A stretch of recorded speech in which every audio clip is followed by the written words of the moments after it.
الشريعة، فجمعت هذا الكتاب الذي معكم دليل المولد النبوي.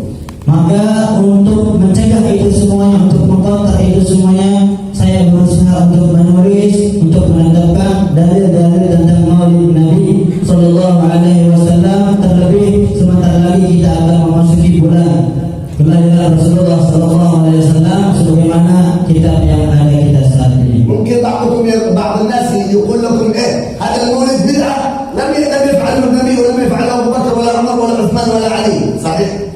Sebagian mereka mengatakan ini maulid bid'ah karena tidak pernah dilakukan Rasulullah, tidak pernah dilakukan oleh Khulafa ar-Rasyidin. قل له المولد عمله رسول الله، أبو بكر عمل المولد، أبو عمر، وموجود هذا في الكتاب الدليل أن المولد من أيام ولادته صلى الله عليه وسلم وبارك عليه وعلى آله. Maka kita katakan bahwasanya sebenarnya Rasulullah juga mengadakan maulid. Sebenarnya Sayyidina Abu Bakar juga mengadakan maulid. Sebenarnya para sahabat-sahabat Rasulullah SAW juga memperingati maulid. لذلك نريد إن شاء الله طلاب معهد اتحاد الأمم مع طالبات اتحاد الأمم يكون قوي في هذا الكتاب، يقرأ ويفهم. وأريد أن أستقبل أسئلتكم، أريد أسئلة منكم كثير. ماذا تسمعون عن المولد وعن النبي محمد في بكرة؟ Maka oleh karena itu saya ingin santriwan dan santriwati yang ada di pondok ini ataupun kita semuanya, saya ingin mendengarkan keluh kesah kita nanti, sampaikan bagaimana caranya kita mengcounter tentang menetapkan dalil Maulid Nabi Sallallahu Alaihi Wasallam yang ada di kelompok ini. كذلك المشايخ والحاضرين حفظهم الله سبحانه وتعالى وهم أعلم مني يقين وهم أفقه مني، ولكن من تواضعهم هم يسكتون. Kemudian para tuan guru yang hadir pada saat ini, mereka lebih alim dari saya, kata beliau, karena tawadhu. Padahal mereka lebih alim dari saya, namun mereka diam. لذلك أنا أسأل سؤال عندما يقول لكم هذا الرجل المولد بدعة، عندما يسألكم هذا الرجل المولد بدعة ماذا تقول له؟ Ketika ada yang mengatakan kepada kita maulid bid'ah, maka bagaimana jawaban kita? قل له Maka katakan kepadanya, تعال نشوف ماذا يوجد في المولد. kesini kita lihat sebenarnya apa yang dilakukan ketika kita memperingati Maulid Nabi Sallallahu Alaihi Wasallam. افتح المولد أول بداية المولد. Buka kitab Maulid, yang pertama kali di situ apa yang disebutkan? إنا فتحنا لك فتحا مبينا، القرآن الكريم. Al-Quran Al-Karim dengan ayat Inna fatahna laka fathan mubina. القرآن بدعة؟ Apakah Al-Quran bid'ah? النبي قرأ القرآن؟ Rasulullah membaca Al-Quran, الصحابة قرأوا القرآن؟ para sahabat membaca Al-Quran. إذا أول ركن من أركان المولد قراءة القرآن الكريم. Maka yang pertama kali daripada dalil Maulid Nabi Sallallahu Alaihi Wasallam adalah dengan kita membaca Al-Quran Al-Karim. الثاني يا رب صل على محمد يا رب صل عليه وسلم. الصلاة على النبي بدعة؟ Yang kedua adalah di dalam kitab Maulid adalah Ya Rabbi Shalli ala Muhammad, Ya Rabbi Shalli alaihi wasallam, tentang salawat. Allah salawat bid'ah. الله في سورة الأحزاب إن الله وملائكته يصلون على الذين آمنوا صلوا عليه وسلموا تسليما. Di dalam Al-Quran ditetapkan tentang keutamaan kita bersalawat kepada baginda Nabi Sallallahu Alaihi Wasallam. فإذا كان الصلاة على النبي بدعة القرآن بدعة. Jika salawat terhadap Rasulullah bid'ah, maka Al-Quran termasuk bid'ah. الله يأمرنا بالبدعة، استغفر الله العظيم.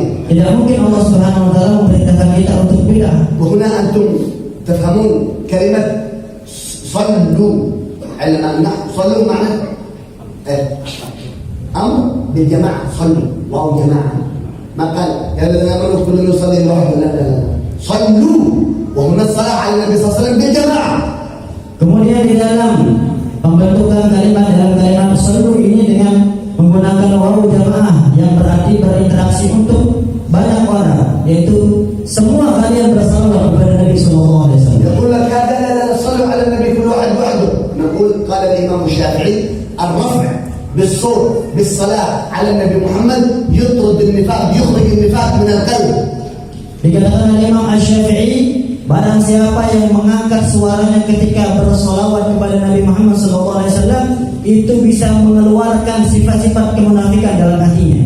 ندري هل الشافعي أفضل أم محمد بن عبد الوهاب أفضل؟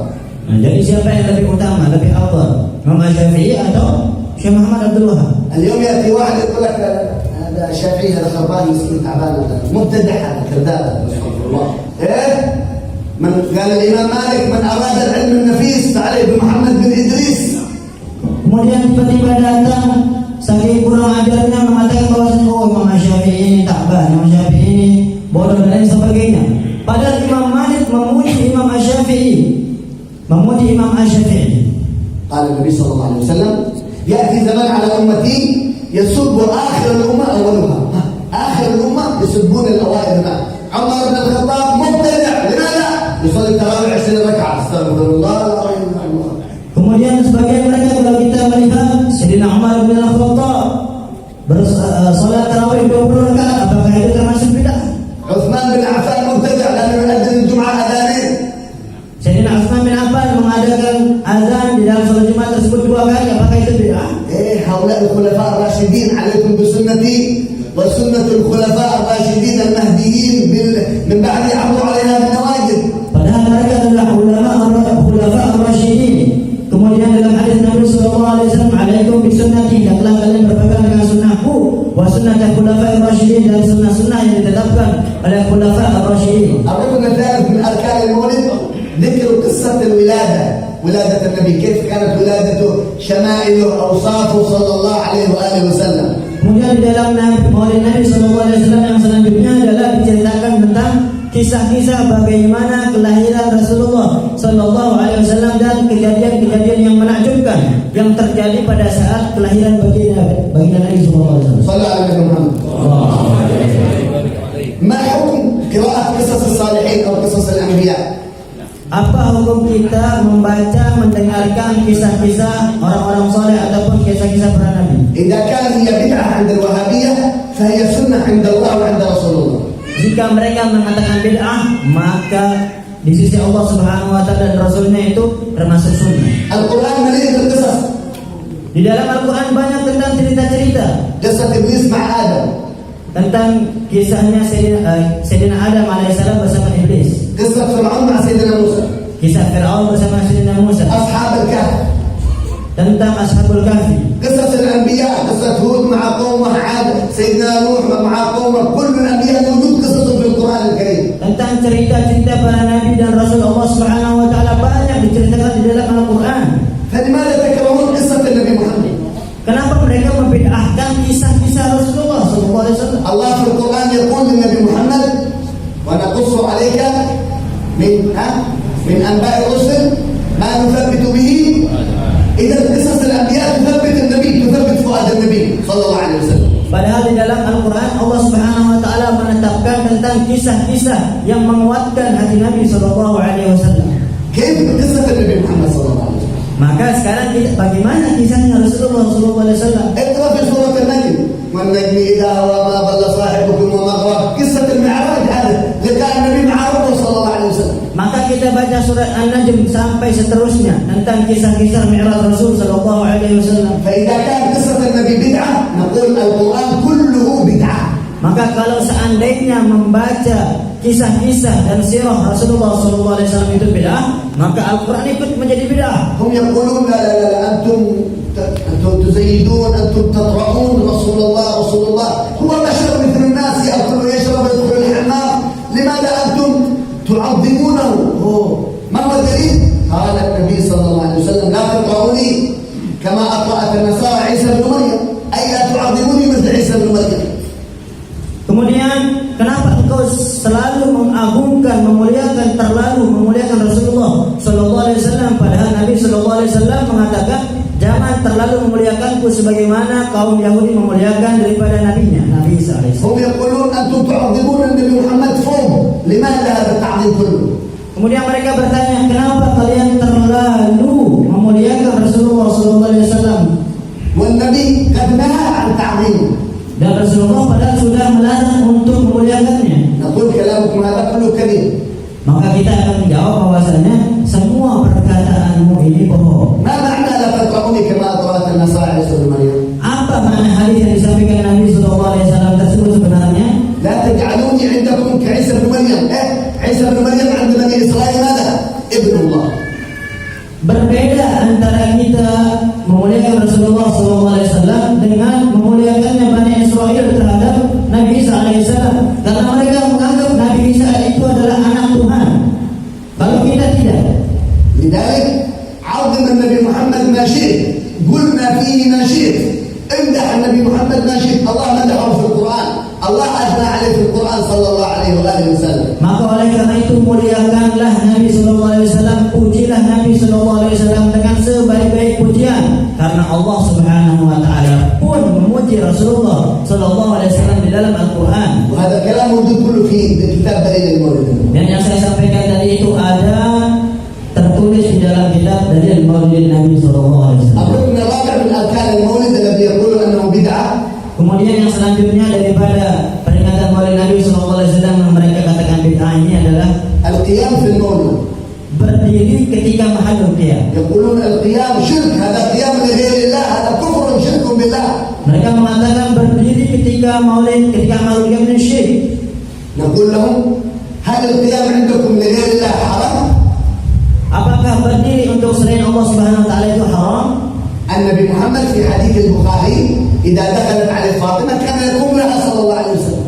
Kemudian diceritakan di dalam Sahih Al-Bukhari ketika Sayyidina Ali dan Fatimah datang, Rasulullah sallallahu alaihi wasallam berdiri. وفي حديث مسلم لما جاء الأنصار قال النبي محمد لما أقبل سيدنا سعد بن معاذ قال أن الأنصار قوموا لسيدكم، قوموا لسيدكم.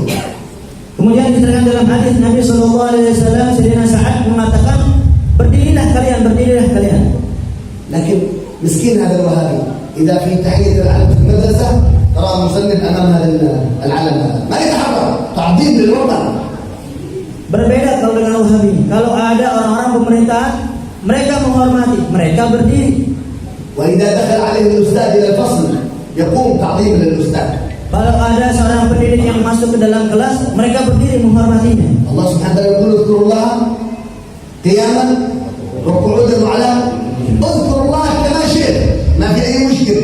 Padahal Allah Subhanahu wa taala memerintahkan kita untuk berzikir dalam keadaan apapun, baik berdiri, duduk ataupun berbaring. فنحن نكون في المولد تذكرا عندما نتذكر خروج النبي من بطن أمه فرحا واستبشارا تعظيما لولادة النبي محمد صلى الله عليه وسلم. Maka tatkala kita melaksanakan mahallul qiyam ketika maulid adalah kita menghormati dan memuliakan ketika Rasulullah sallallahu alaihi wasallam tersebut dilahirkan.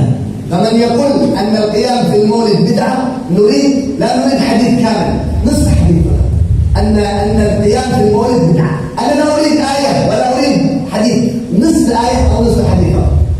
Maka saya ingin mendengarkan ada atau tidak sepotong ayat yang mengatakan bahwasanya berdiri ketika maulid ini bid'ah. اقرأوا الحديث الذي رواه الإمام الترمذي. Maka bacalah hadis yang ada di dalam Sunan At-Tirmidzi. النبي من تواضعه قال للصحابة إذا دخلتم لا تقوموا، اجلسوا لا أحد يقوم. Nabi sallallahu alaihi wasallam dengan ketawaduannya mengatakan kepada para sahabat, jika aku masuk kalian jangan berdiri, tetap duduk kalian. الصحابة يقولون امتثال الأمر خير من سلوك خلاص أنا أمتثل الأمر يا رسول الله. يجلسون. دخل النبي محمد يقوم سيدنا حسان بن ثابت. Kemudian mereka mengatakan mengambil kaidah al-amr khair امتثال الأمر خير من سلوك. imtithal al-amr khair min sulukil adab, yaitu melaksanakan perintah lebih afdal daripada beradab. فدخل النبي محمد فقام سيدنا حسان بن ثابت. Kemudian ketika masuk Rasulullah sallallahu alaihi wasallam, Sayyidina Hasan bin Thabit berdiri. قال النبي صلى الله عليه وسلم يا حسان ألم أنهك عن القيام أن أقول لك لا تقوم يا حسان. Kemudian Rasulullah sallallahu alaihi wasallam, wahai Hasan, bukankah aku telah melarangmu untuk kau berdiri ketika aku masuk? قال سيدنا حسان بن ثابت يا رسول الله قيامي للعزيز علي فرض وترك الفرض ما هو مستهان عجبت لمن له حس وعقل يرى هذا الجمال ولا يقوم. Ya Rasulullah, aku harus untuk melaksanakan berdiri ini karena aku memuliakanmu. يا رسول الله الذي يرى هذا الجمال ولا يقوم هذا مجنون يا رسول الله. Maka orang-orang yang tidak berdiri itu berarti tidak menghormatimu, wahai Rasulullah. ماذا فعل النبي محمد؟ Apa yang dikatakan oleh Rasulullah SAW? أخذ الرداء وأعطاه سيدنا حسان بن ثابت. Kemudian Rasulullah mengambil ridak beliau lalu memberikan kepada Sayyidina Hasan bin Thabit. إذا النبي يأمر بالبدعة صح؟ Jadi apakah Nabi memerintahkan bid'ah? حسان بن ثابت مبتدع النبي يعطيه هدية هذا مبتدع مدرس هذا. Apakah Sayyidina Hasan bin Thabit ini melakukan bid'ah dengan berdiri? القيام لذكر الله، القيام لأبوك، القيام لأمك، القيام لأستاذك من السنة. Berdiri menghormati guru kita, menghormati orang tua kita, menghormati orang-orang yang kita cintai, itu termasuk perkara yang baik, termasuk sunnah. ذكر الإمام النووي في المنهاج Dikatakan oleh Imam An-Nawawi dalam Minhaj, ومن المستحبات ومن الآداب أن الرجل يقول لشيخه، أن الرجل يقول لأبيه وأمه. Di antara